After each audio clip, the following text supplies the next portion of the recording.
যেই ব্যক্তি রাতের বেলা এই দোয়াটি 3 বার পরে ঘুমিয়ে যাবে, আল্লাহর নবী বিশ্বনবী সাল্লাল্লাহু আলাইহি ওয়াসাল্লাম বলেন, সকাল বেলা যখন আল্লাহ তাআলার বান্দা ফজরের নামাজের মাঝে যখন উঠবে, আল্লাহ নবী বলেন রাতের বেলা এশারের নামাজ পড়ার পরে, খাবার খাওয়ার পরে আল্লাহর বান্দা যদি এই দোয়াটা 3 বার পড়তে পারে, তাহলে আল্লাহ পাক রব্বুল আলামিন সকাল বেলা ঘুম থেকে ওঠার আগে আমার আল্লাহ তাকে নিষ্পাপ মাসুম বাচ্চার মতো আমার আল্লাহ পবিত্র বানায়া দেই।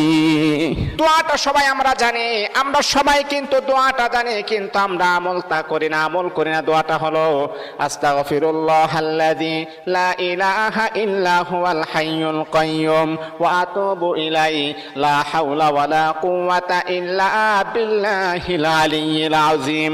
3 বার যদি আপনি পড়তে পারি, ইনশাআল্লাহ আল্লাহ পাক রব্বুল আলামিন আমার আপনার জীবনের সমস্ত গুনাহগুলোকে আমার আল্লাহ ক্ষমা করে দিবে।